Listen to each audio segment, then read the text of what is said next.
Bonjour à vous, alors aujourd'hui j'interviens très rapidement, c'est juste pour vous prévenir qu'on est lundi et que le lundi je propose des formats de vidéos qui sont un peu différents, vous verrez, elles sont extraites de mes formations, donc ne soyez pas surpris et ça ne change rien au fait que vous puissiez vous abonner et télécharger tous mes bonus qui ira dans la description. Bon visionnage!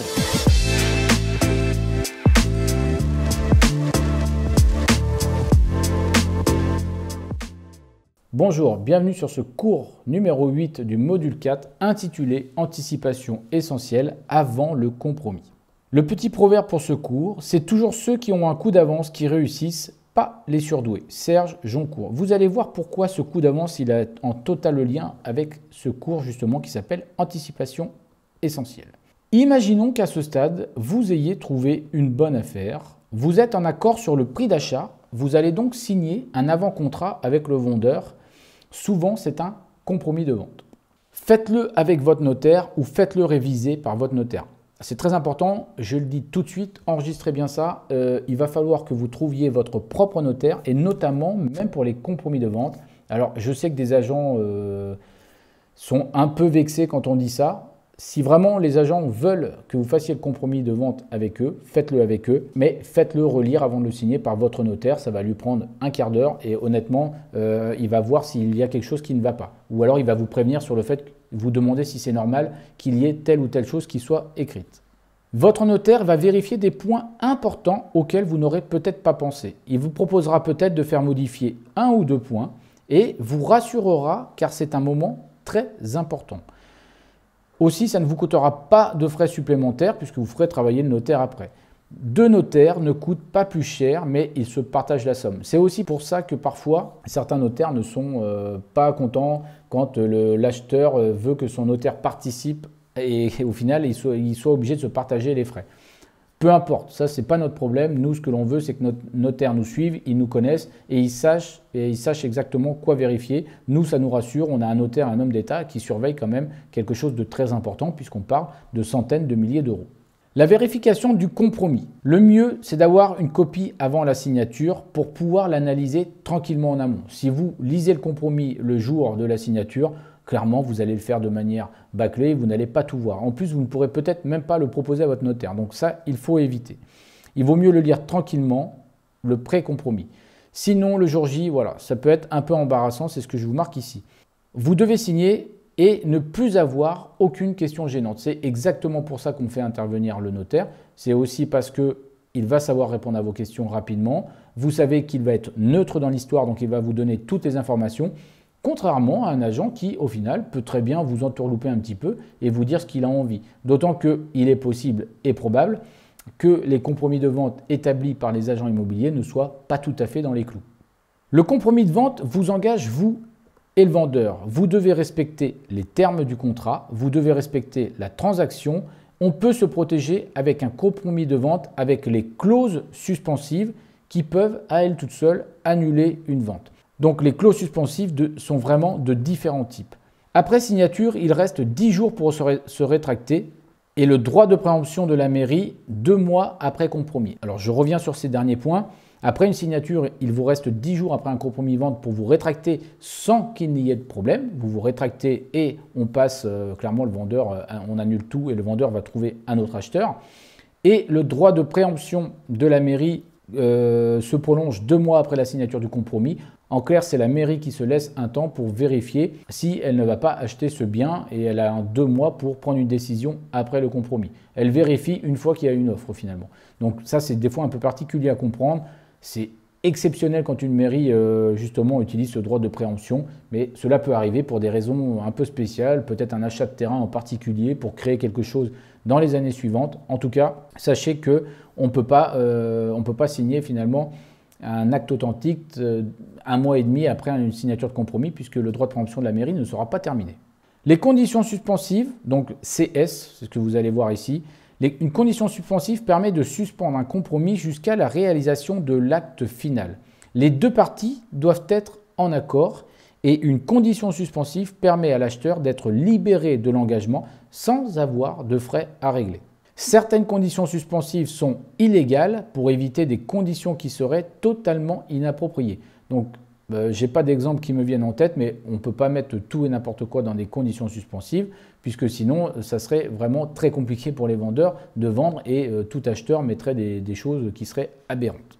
Je vais vous donner quelques exemples de conditions suspensives qui peuvent finalement être intéressantes pour nous, acheteurs ou potentiels acheteurs, et qui permettent de se protéger dans des cas particuliers. Vous allez voir, je vais essayer de vous expliquer en fonction des conditions. Donc, accord pour le crédit immobilier. Alors clairement, c'est obligatoire. Ça veut dire quoi? Ça veut dire que vous mettez une condition suspensive. Cela veut dire que si vous n'avez pas le crédit immobilier, vous ne pouvez pas acheter et du coup, vous n'aurez pas de pénalité. Effectivement, si vous signez un compromis et que derrière vous avez fait 1, 2, 3, 4 démarches et qu'on ne vous prête pas l'argent, heureusement que vous n'avez pas 10% de la somme à donner, sinon ce serait très compliqué. Sachez qu'en règle générale, il faut regarder ce qui est marqué sur le compromis. On demande quand même au potentiel acheteur d'avoir fait au moins 3 démarches auprès des banques de manière à prouver sa bonne foi et montrer qu'il a vraiment fait des essais pour acheter. Donc, elle est quasiment toujours intégrée, mais évidemment, ça doit être vérifié. Elle peut intégrer la totalité de l'emprunt auquel vous souscrivez, c'est-à-dire que vous pouvez tout à fait intégrer la totalité de l'emprunt, y compris pour une somme de travaux. Ça, c'est important. Si vous avez un achat à 100 000 € et que vous avez 40 000 € de travaux, dans la clause suspensive, vous allez préciser que la vente sera annulée si vous n'obtenez pas la totalité de l'emprunt pour les 140 000 €. C'est la première clause à laquelle on pense pour se protéger. Elle peut aussi être enlevée dans certains cas, c'est à savoir pour un paiement comptant, permet de rassurer le vendeur qui est sûr de vendre. Alors, je vous déconseille, si vous fonctionnez avec un emprunt à la banque, de le faire, bien évidemment, parce que vous n'êtes jamais sûr, même si un banquier vous a dit « ouais, c'est bon, moi je te prête non ». Vous laissez cette condition, ça évitera tout problème. À la rigueur, vous vous servirez du discours du banquier pour l'achat, comme on l'a vu précédemment. Mais attention, les seules personnes qui sont autorisées finalement à enlever cette clause suspensive, c'est ceux qui peuvent payer comptant. Donc si vous êtes dans ce cas-là, tant mieux pour vous et c'est parfait. Si vous ne l'êtes pas, je vous déconseille vivement d'enlever cette clause suspensive.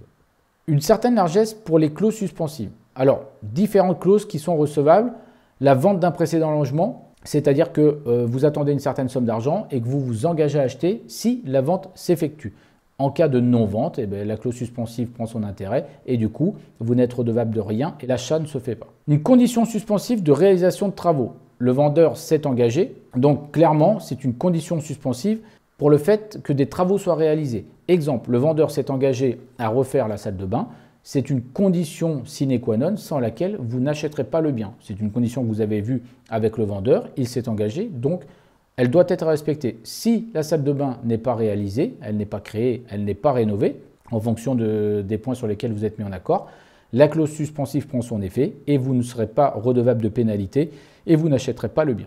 Alors attention, les conditions restent très encadrées, tout ne peut pas être fait à ce sujet. N'oubliez jamais que des clauses non justifiées peuvent inquiéter un vendeur qui, dans ce cas, choisira plus facilement un autre acquéreur. Clairement, les clauses suspensives, elles doivent être utiles pour se protéger, mais vous n'avez aucun intérêt à ajouter des choses et multiplier les clauses suspensives pour se protéger de quelque chose qui serait, entre guillemets, inexistant ou très superflu, puisque là, vous risquez fortement d'inquiéter un vendeur qui lui-même va dire « écoutez, moi je préfère vendre 5 000 € moins cher et fonctionner avec monsieur untel qui, lui, n'a pas toutes ces clauses suspensives ». Parlons des anticipations à ce stade qui sont très importantes. Première anticipation, avoir son propre notaire. On l'a vu, c'est la première anticipation que je vous propose sur ce schéma. Avoir son propre notaire, il vous suivra tout le temps, vous évitera de faire des erreurs importantes et il vous permettra aussi d'avoir un suivi régulier et de vous comprendre. Donc ça, c'est quand même très important, notamment sur le long terme. Je vous invite à choisir un notaire dès le départ et d'avoir une discussion avec lui dès que possible avant de vous engager avec ce monsieur ou cette dame. La deuxième anticipation, c'est une lettre attestant de la vente avec meubles, plus la liste. D'abord, cette lettre attestant de la vente avec les meubles et de la valeur des meubles, elle ne doit pas dépasser 7 à 10% du prix net vendeur. Un immeuble qui serait vendu 100 000 € avec des meubles à l'intérieur, ne demandez pas à avoir une liste supérieure à 7 ou 10 000 €, puisque là, ça poserait des questions et au final, vous risquez plus un contrôle qu'autre chose. Sachez que jusqu'à 7 à 10%, cette liste est acceptée. Et quel est son intérêt? Son intérêt, c'est de faire diminuer le prix net vendeur et du coup, diminuer les frais de notaire. En gros, un bien vendu 100 000 € avec les meubles, vous serez imposable, si je considère 10% de frais de notaire, même si c'est un peu élevé, vous serez redevable de 10 000 € de frais de notaire. Si vous enlevez 8 000 € de meubles, vous serez redevable de frais de notaire. sur une somme de 100 000 moins les 8 000 euros, soit 92 000 euros. Vous devrez donc à peu près 9 200 euros de frais de notaire, donc c'est une économie. Je répète, vous faites une liste avec la valeur des meubles, c'est le propriétaire qui le fait, attesté et signé, et du coup vous serez redevable des frais de notaire sur un prix net vendeur qui sera plus petit. C'est intéressant, vous allez déjà gagner des centaines d'euros et peut-être des milliers d'euros sur les frais de notaire. Comme je l'indique ici, l'effet positif, c'est des paiements en moins de frais de notaire. La troisième anticipation, avoir signé un mandat de recherche avec l'agent immobilier. Et ça, il faut le dire dès le début. L'effet positif qui en découle, c'est que vous allez payer en moins une nouvelle fois des frais de notaire puisque vous allez avoir un prix net vendeur qui va être en dessous. On va enlever les frais d'agence du montant total. Du coup, on va diviser le montant total en frais d'agence plus le net vendeur et vous n'aurez des frais de notaire que sur le net vendeur, donc sur une somme moins grosse et du coup, vous paierez à nouveau moins de frais de notaire. Cet effet cumulé avec la liste des meubles, ça commence à faire des milliers d'euros d'économie. Autre anticipation, dire que vous signerez net de frais. Le dire dès le compromis. Alors ça, c'est important. Faites-le dès le compromis, sinon c'est trop tard. L'effet positif, une nouvelle fois, pas de paiement de la taxe foncière au prorata, c'est-à-dire que si vous avez bien précisé dans le compromis que vous allez payer net de frais, clairement, le vendeur ne pourra pas vous demander de payer une partie de la taxe foncière pour l'année en cours. Il n'y aura pas de paiement de la taxe foncière au prorata. Ça paraît peut-être pas grand-chose comme ça, mais je vais vous donner un exemple. Si vous achetez en février un bien sur lequel on a des frais de taxe foncière qui s'élèvent à 4 000 euros, pourquoi pas? Ça veut dire que finalement, vous êtes redevable de cette taxe foncière au prorata de février jusqu'à décembre de l'année en cours. Ça veut dire qu'au final, vous allez être redevable de quasiment la totalité. Je vous assure que faire un chèque de plus de 3 000 euros le jour de la signature, c'est quand même commencer sur de mauvaise base. Même si, attention, je ne veux pas être l'oiseau de mauvaise augure, ça reste quelque chose qui se fait très peu. J'ai pris un exemple dans lequel vous payez beaucoup de taxes foncières. N'allez pas braquer un vendeur parce que vous faites ça. Ce n'est pas intéressant, surtout si vous allez payer au prorata 300 ou 400 euros de taxes foncières. Il faut savoir payer 400 euros pour pouvoir gagner des milliers d'euros plus tard. Mais ça n'empêche que ça existe. Si dès le compromis, vous précisez net de frais, sachez que si vous signez en début d'année, ça peut être intéressant et que vous ne serez pas redevable du prorata de cette taxe foncière. Bon, clairement, moi, je ne le fais pas. Je sens que c'est quelque chose qui est assez mal vu et qui pourrait bloquer un vendeur. J'ai un agent une fois qui m'a proposé de le mettre dans un compromis et de toute manière, il me disait que ça ne serait pas vu par le vendeur et que ça ne poserait pas de problème, qu'il ne poserait même pas la question. Je ne l'ai pas fait. J'aime pas du tout quand les choses ne sont pas claires et pas dites. Mais sachez quand même que c'est tout à fait autorisé et vous pouvez en discuter avec votre notaire, en discuter avec l'agent immobilier ou en discuter avec le vendeur. Ça peut être une négociation supplémentaire intéressante. Exemple de gain avec toutes les optimisations. Je vais vous montrer des exemples de calcul pour vous montrer quand même que ces optimisations, elles ont un effet, mine de rien, quand même assez important. Un bien vendu, 150 000 euros, 138 000 euros plus 12 000, donc des frais d'agence, on va dire, à 12 000 euros, les frais d'agence inclus à 12 000 euros, les frais de notaire estimés à 15 000 euros, une taxe foncière à 2 700 euros, bien acheté le 1er février, d'où un chèque à donner de 2 475 euros pour la taxe foncière si on considère le prorata. Donc, si vous suivez ma souris ici, ça, c'est bien le prorata de la taxe foncière qui est ici, puisqu'on achète au 1er février, on est redevable de la taxe foncière allant du 1er février jusqu'au 31 décembre de l'année en cours. Le bien vendu avec les meubles, total à l'achat, 167 475 euros. Donc, négociation et anticipation. Le bien, après négociation et après anticipation, il est vendu 130 000 euros, donc 118 000 euros plus 12 000 euros. On fait exclure les frais d'agence. La taxe foncière, bien évidemment, n'a pas changé. Même si vous avez négocié, vous ne négocierez malheureusement pas la taxe foncière avec l'État. Le bien est acheté le 1er février net de frais, puisque vous avez fait attention à bien le signaler lors de la signature du compromis. J'ai bien dit la signature du compromis de vente.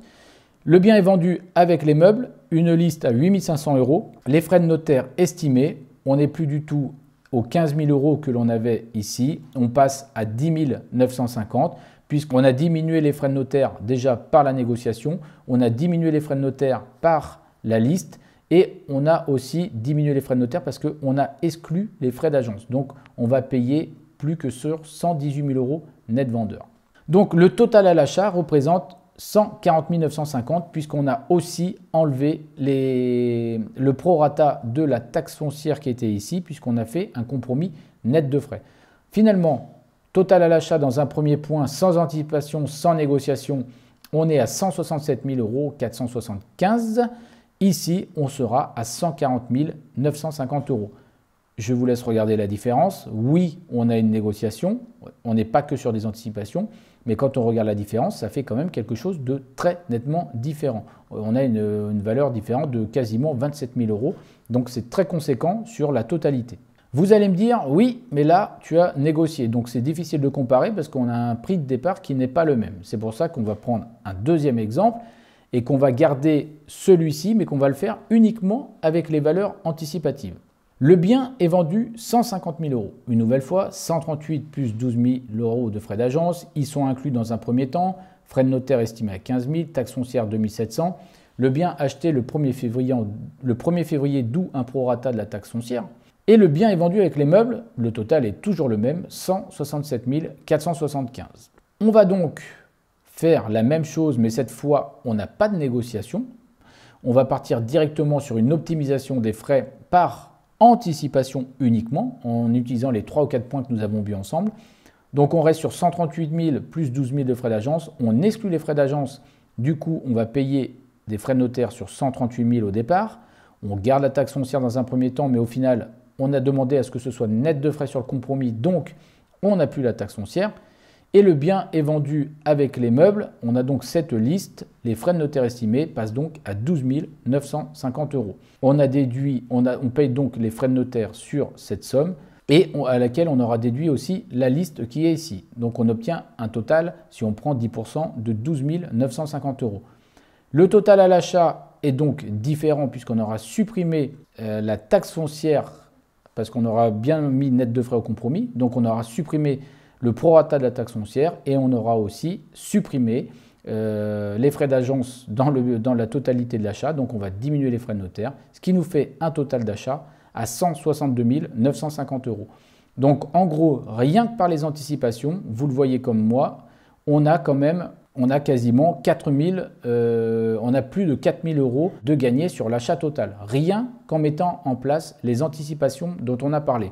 Imaginez le pouvoir des anticipations additionné à la négociation, comme on l'a vu tout à l'heure, additionné à toutes les optimisations d'achat dès le départ.